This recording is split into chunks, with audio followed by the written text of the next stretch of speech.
everybody, welcome to the Fired Up with CJ show. I am fired up because I'm talking to Donna Hartley, who is the author of the Fire Up Your Life book series. And we're going to be talking about many, many different things because her life has taken on many, many directions. So welcome, Donna. Thanks. It's my honor to be here. Thank you very much. I wanted to ask you first, you have this, I just can't even believe it. So you crossed over at age 6, 16, 30, 52, and 56. And now, Um, and now, okay, so this year in the pandemic, had to do something exciting. And those were all either medical things that happened to me or a plane crash. So they were very, very dramatic. But I mean, when I crossed over at 6, I didn't really know what that was, but I was in the hospital, malnutrition, alcoholic, and violent family. And I was in a coma. And I went to the other side. So this is where it all started for me. And I said, I am not coming back to this lifetime. This lifetime is way too tough. And I mm, was really adamant about that. I said, I don't want to come back because I really was living something I didn't like. I didn't know it was mm, going to be that bad. So what I did was, I kind of talked to when you go to the planning room before you're born, and I said, please let me out of this, let me die. And they showed me what would happen to my parents and my brother if I died. And it's funny that years and years later, my mom said, I would have killed your father if you would have died because there was no food in this house to eat. And we could have money, but he didn't give my mother money. So I saw kind of the future, and then I made an agreement to come back. Now, you probably noticed I'm a redhead, so I'm very stubborn and determined. So this is the deal I made if I was coming back. I said, if I come back, I don't want you to pull the veil down. Now, what that means for most people is they don't know they lived before. They don't know their planning room. So they're just living in the present here on this earth.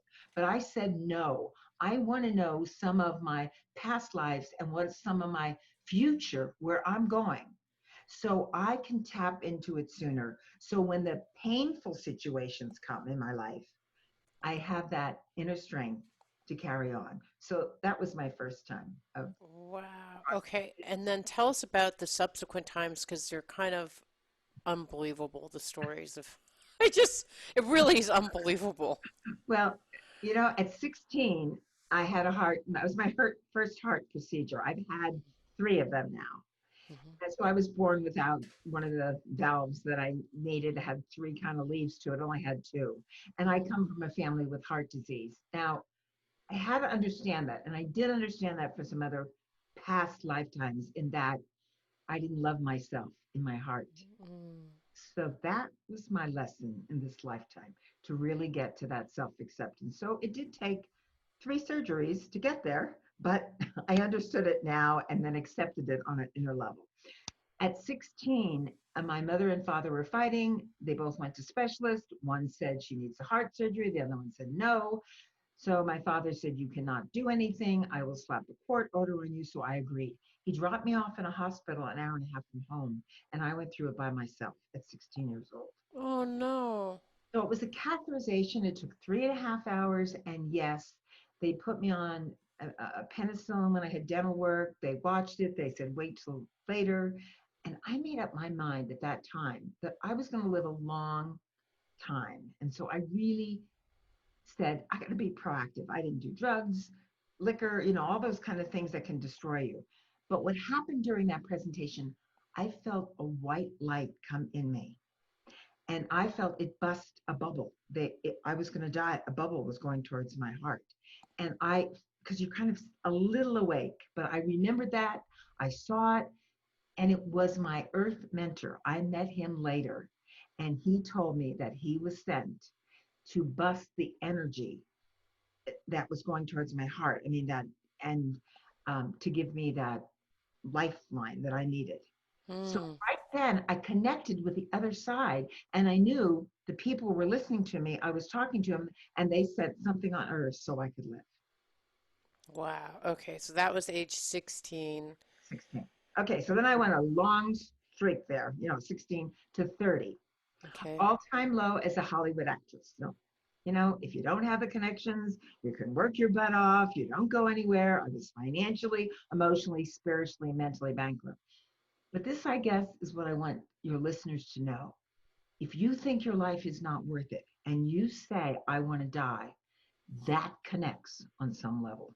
And that's Hmm. exactly what I did. I was suicidal. I thought of committing suicide Hmm. because I was financially, emotionally, spiritually, and mentally. I was not making a living as an actress enough to support myself. I was always in debt. I didn't like myself. But then I got the opportunity to go to Hawaii to MC the Miss Hawaii pageant. Hmm. And I'm a former Miss Hawaii. Hmm. So this was a big deal for me. And I had to run 5 times to win that title. So I was all excited. And this is what I said: my life's going to change. I know it's going to change. It's going to change. I'm going to go to Hawaii. It's going to change. Well, it did change, but not the way I expected. This was really a big impact for me connecting on the other side because, see, I'd raised my vibration enough now to feel those energies and connect with them. Hmm. When I was a little younger, I couldn't get, it all clear. What happened at 9:22 on the morning of March 1st, 1978, uh, we took off from LAX and bound for Honolulu. I was a passenger in the back of that aircraft, and we exploded on takeoff. So let me just put this up for the viewers. Can you see? Hmm. Okay. So that is exactly what happened in just a few seconds after takeoff. Wow. How many people even lived after this event? Well, most lived, 4 died, Hmm. and 90 in the hospitals. It was the burn wards. It was people that were Wow. burned and broken legs and arms and whatever. And either you're ready to shift in your consciousness, because I had done a lot of work before that. I Hmm. became a meditator when I lived in LA. I physically worked out, didn't eat junk food. I was clearing out, as you Hmm. say, all that junk out of your body. Hmm. So when that happened, it just took seconds. I felt the white light come down around me as I grabbed for my ankles, and there was a peace about me and unconditional love that I had never felt before. Hmm. But I was also asked some powerful questions. They were: do you love yourself? Do you love your family and friends? Are you living your goals and dreams? And if you die today, have you left this planet a better place in some small way? Hmm. I answered no to every one of those. That's when I fought out of my seat.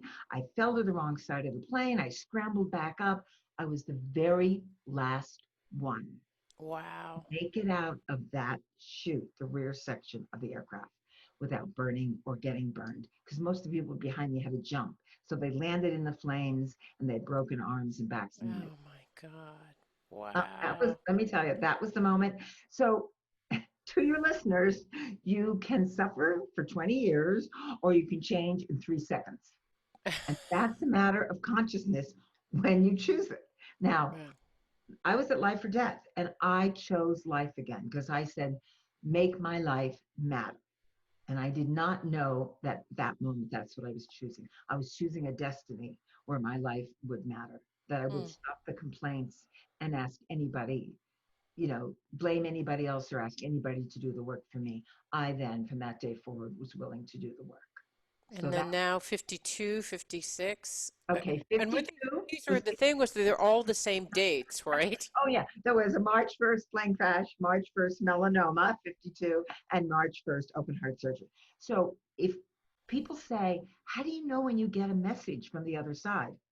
Hello, that was very clear to me. It was very clear to me because, are you kidding me? 3 dates? You can't even arrange March 1st. Well, this next March 1st was melanoma stage 3. I was a surfer in Hawaii Hmm. and I was in the sun, but it was the stress of my life that brought it on. Hmm. Because and I hadn't been out in the sun for years and years, but it was the stress because it was already locked in there. And I was a single mom. I had adopted my daughter. I was in a lawsuit case with a third stepmother. And we let other people control us. And, if we fear them, then we come down to that lower level. And that's exactly what happened to me. I lost my Mm, higher energy and my care. Because mm, every day I was in this battle and mm, it was tough. So, stage 3 melanoma, and they had to operate. But I'm very clear then when it happens, I go, okay, I got the message. mhm. And I do perfect health, perfect surgery, perfect recovery, don't eat any junk food. I meditate, I visualize that in my body because I believe there's a part of if we draw negative things to us, we can also cast them out and get rid Mm, of them. mhm, It takes a lot of work, a lot of work. And I did that. When they did the surgery, by the way, they found no melanoma, no cancer left in my body. wow. So that was awakening. Okay. All right, now I get the fire up your life kind of scenario. And I want to ask just before we close on this segment, um, what did you learn about love? Because you said earlier on that it was you know, about self-love throughout this whole thing, and each time you're kind of gaining, it seems, stuff around this theme. What would you say are your takeaways for people who are listening out there? Well, I think we get caught in the lower level of the planet and then we judge ourselves so much. We think I'm not pretty enough, tall enough, educated, whatever it is, don't have a good marriage. I learned from life and death on the moment that I am where I am. I have made a ton of mistakes. And you know what? Now I don't beat myself over those mistakes. I Mm, say, I'm here to be a loving human being. And if people don't like me, okay, I can maybe get better, but I can't maybe change their opinion about me. So I stopped worrying about other opinions and I started saying, what brings me joy? Oh, I like to snow ski. So I'm going to snow ski more. So I do those things that really bring me joy. And when I find out I don't like people that are toxic, I bless them and I don't spend time with them. But that self love took me a lot of inner reflection, mm, a lot of meditation, and a lot of laughing at my failures and saying, oh, now I'm understanding that failure came in my life so I would learn something. So I'm going to love myself for that because I learned the lesson I needed to. I love that. I've have like that really rings true with me right now. And so instead of going into judgment or self-hatred or condemnation of self, it's like I did what I could.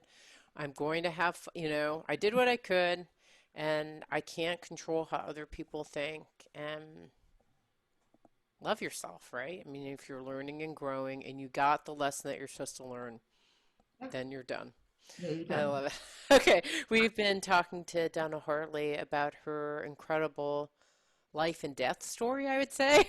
Yeah. Oh, She'll be coming to East West Bookstore on September 25th to 7 from 7 to 8:30. It means so much to me that you're listening to the show and would love your support in any way by giving me comments below or to subscribe to the show or share the show with friends. Thank you again for your support. Love and blessings.